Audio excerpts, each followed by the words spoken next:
that. But let me tell you what they are selling to the Nigerian people, what they call renewed hopelessness.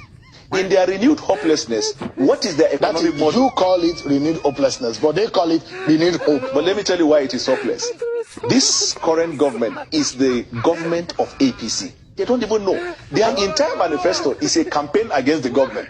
And a kingdom divided against itself cannot stand. Because the man who is running now for APC does not even know half of what Buhari knows about government or national security.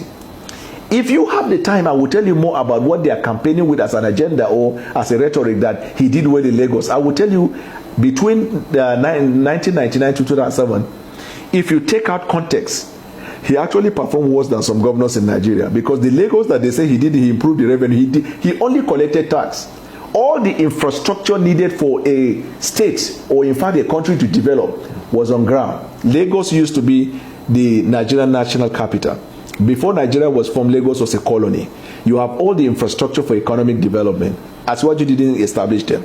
There was seaport, there was airport, you have commercial activity, all the embassies are there. So transaction with foreign envoys is in Lagos. All the hotels are there, headquartered in Lagos. All the banks are headquartered in Lagos. All security apparatus, every facility and infrastructure for economic development was in Lagos. He didn't bring them.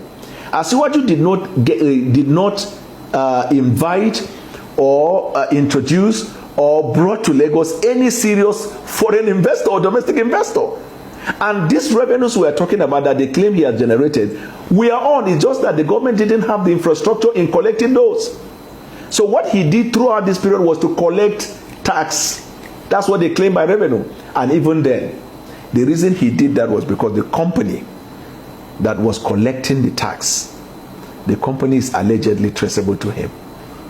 So if you pick a man on the street and you tell him, I want you to collect us in a given area, your percentage is 30%, he will be optimal. He will be highly effective. This is the summary. But let me tell you what he did in Lagos. One, he attempted to destroy democracy. He wanted to introduce what we call monarchical democracy.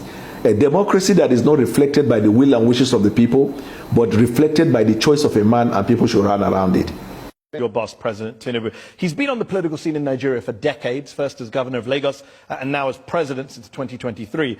He's a very rich man in a very impoverished country, and there's a lot of mystery as to where he got his wealth, estimated to be in the billions of dollars. What do you say to people who highlight allegations against him of, quote, massive corruption and misappropriation of funds? That's their opinion. Actually, it's your opinion. In January 2023, you talked about the legal petition against him that involves, quote, massive corruption and misappropriation of funds. You were in the opposition and were very critical of his not exactly verbatim what I said, because what you just said is not a true representation. January 22nd, 2023, you said the petition against him involves massive corruption and misappropriation of funds belonging to the government of Lagos State, abuse of official office, conflict of interest. I'm glad you said the petition against him. Yeah. Yeah, document that was taken to court. That you highlighted. I wasn't the one that went to court. And at that time, where was I? You were an opposition member. Thank you.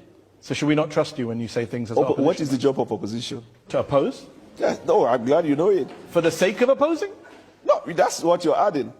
I mean, you didn't just say that. No, go to Westminster on Wednesday by 9 o'clock. Okay. You'll understand the job of the opposition. You can do whataboutism all day, that's fine. You also said that, well, you know what doesn't happen in Westminster in the US Congress? I know what does happen. Well, I'm telling you what doesn't happen. Politicians don't accuse other politicians of setting up a militia.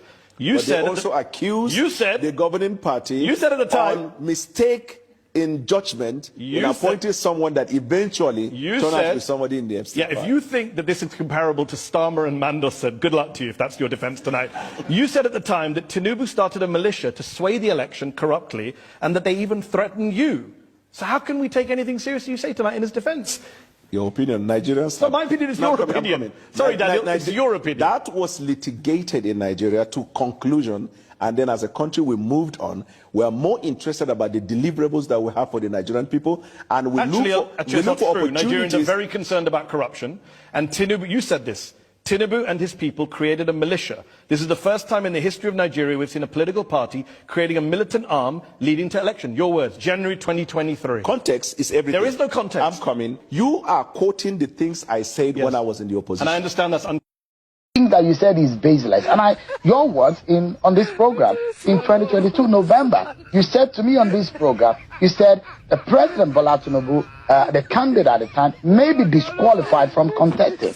You went further to say there is still a cloud around drug-related offenses and drug-related activity. And the quote, that's Daniel Bwala talking to me right here on this program. You also said Bola Tinubu had a questionable character. Those are the things you said right on this program. And now you think that all of those things that you said for Atiku, it don't matter any longer. You know why I smiled? The joblessness of the opposition, it seems they have carried you in that bus. Why am I saying that? This issue you raised, when will you get tired of asking me the same question? In the world today, the first person that started asking me this question was you. And you have done that more than 5 times. Are you not tired? They are completely inconsequential to what is happening. Bwala, come and talk about the credibility of the letter. You people say President Trump lauded Tinubu. The question that should arise after, whether it is true or not, to what extent have you been lauded? But now we have taken almost 10 minutes. And I know the time you have here. Because I've understood the Nigerian media very, very well. I know they prepared again to follow their trend. Ask me the question that you want to find out about the letter. As for the opposition, allow them to keep lazying about. Nigerian people want to hear tonight what is happening to their lives. Will you kindly answer the question that I asked you? You said at that time that those things that you talked about are now baseless. Are you saying everything you said at that time we should discontinent? Nigerian people tonight want to know what is happening with their economy, with their education, and most importantly with security. And we have made substantial progress.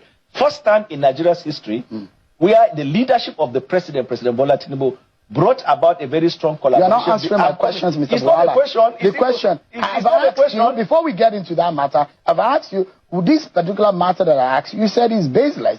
That meant all the things you said to me in November and the rest of the time in 2022 are baseless and lies. Yes, they are not lies, they are baseless.